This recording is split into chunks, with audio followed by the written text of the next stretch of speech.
What's going on YouTube? We are back, and today I have for you the best build for every position in NHL. Before we start, make sure you smack that subscribe button. I've got a lot to go over today, so get out your pen and pad. We're doing more than just the best build, but also general tips and whatnot for making good builds in this game. I have 3 builds per position. None of them are dedicated to right or left-handedness or right side or left side.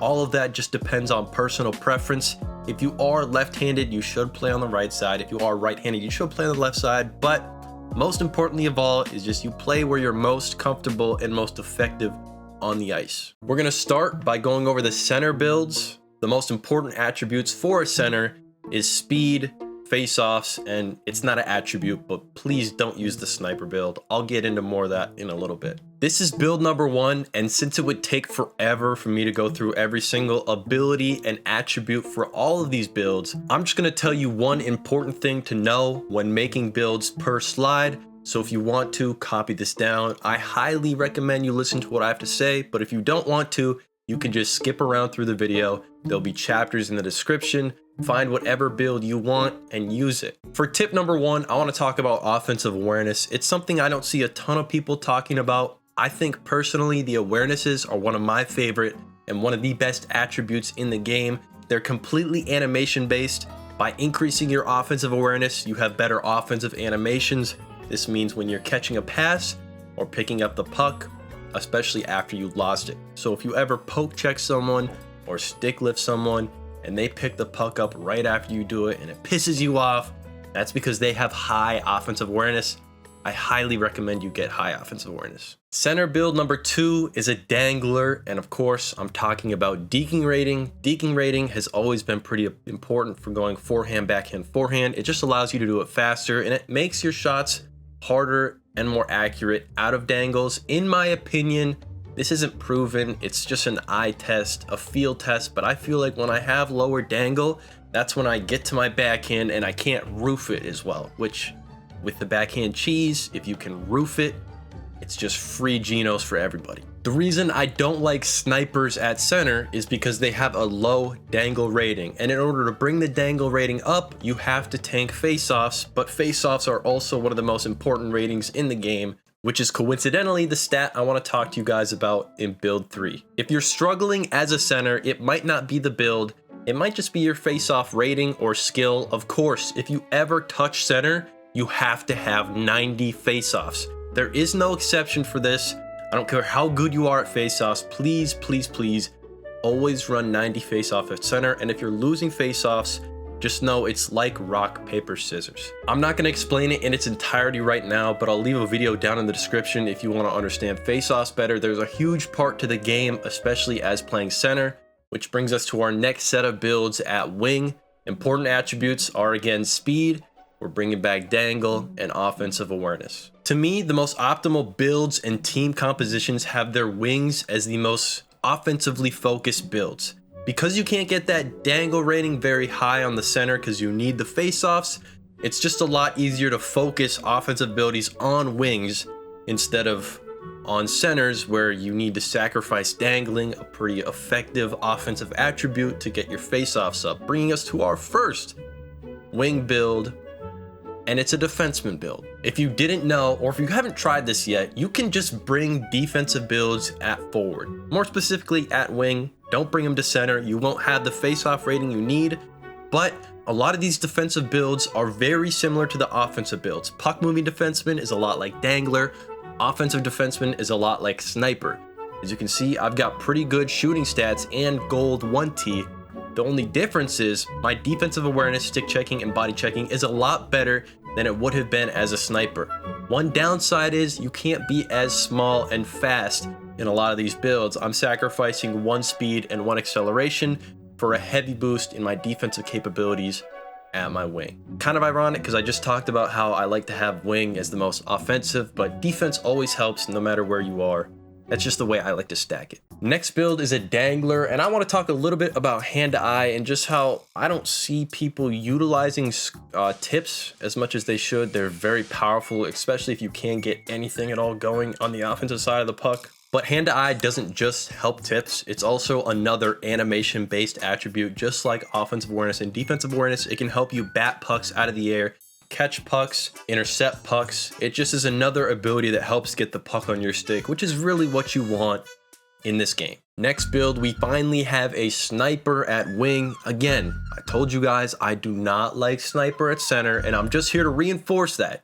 You can run sniper at center, but please do not, okay? If you run sniper at center and you want a really good build, you almost have to use controlled deking boost. Otherwise, your deking is just gonna be lower than it could have been, and it's gonna handicap your goal scoring effectiveness. As a sniper, I wanna be the best goal scorer on the ice. I wanna be automatic from 1Ts, from far out, from in close, from everywhere, and having a lower dangle rating can hurt that a little bit.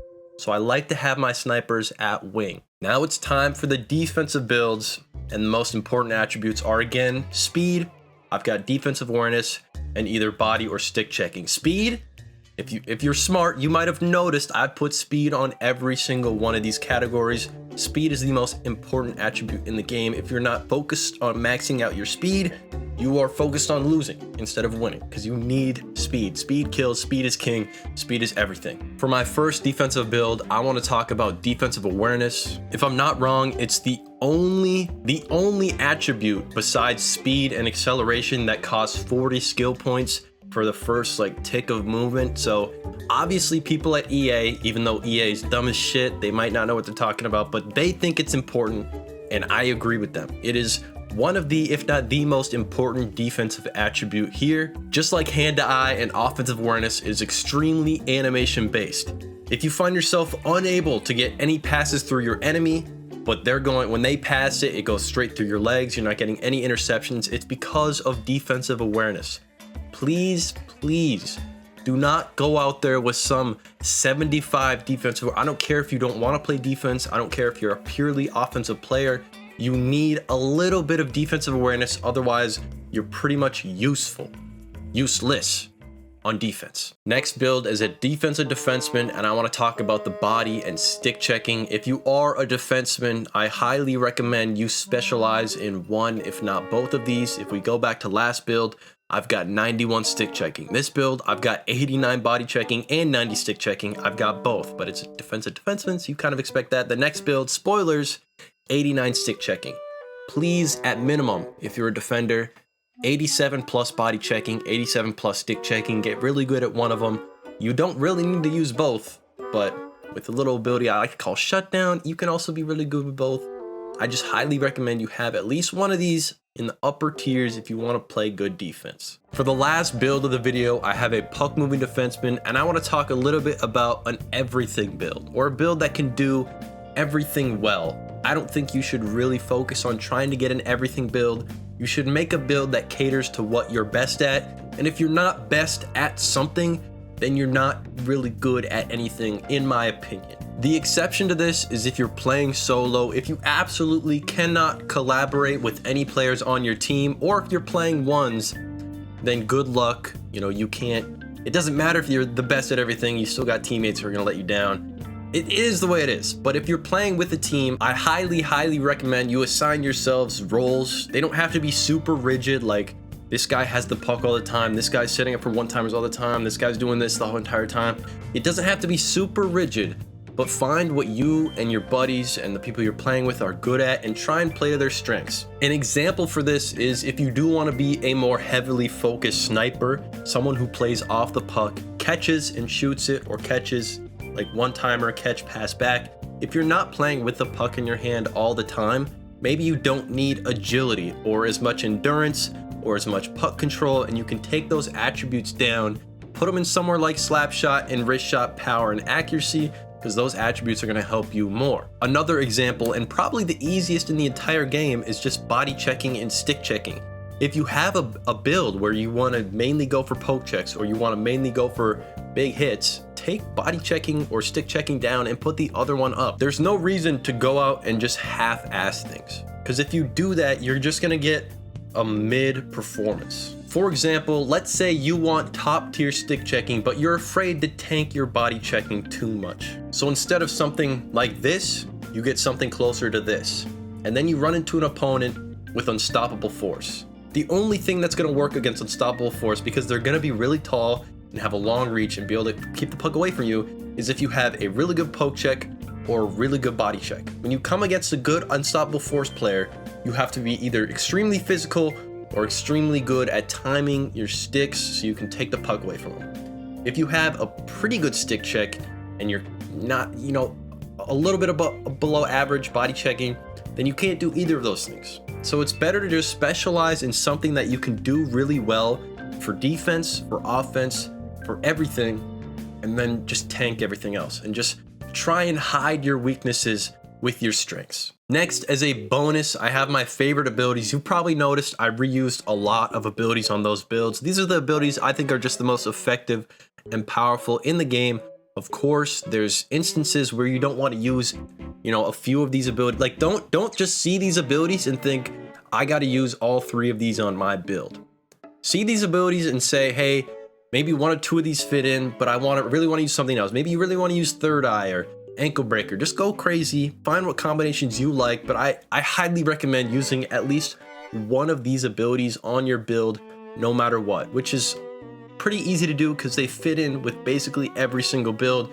You've got passing abilities, you've got dangling abilities, sniping abilities, defensive abilities, athleticism abilities. Please just find a way to get at least 1 of these abilities on your builds.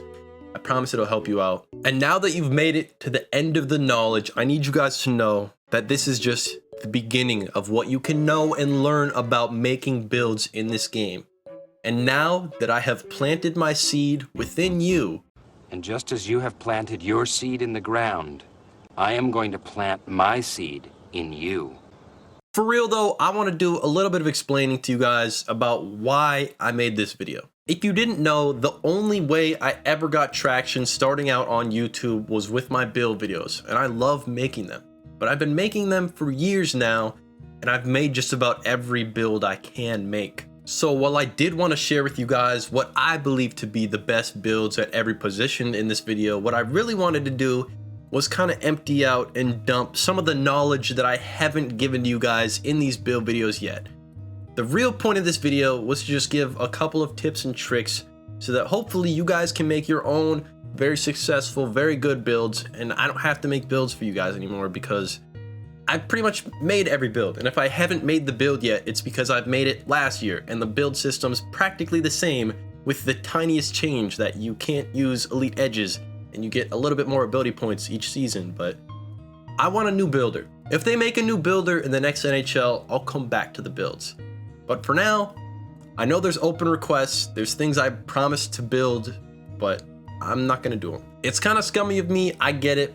And if you were looking forward to a build that you asked for, I'm really sorry, but I just can't make these build videos anymore.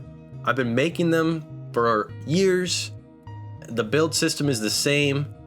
I've tried to come up with new ways to make these videos that made it more entertaining. I was even planning a series based on the builds I made, but it puts so much effort into making it fun. And I just want to have fun. I don't want to put in effort to make it fun. I want to just have fun.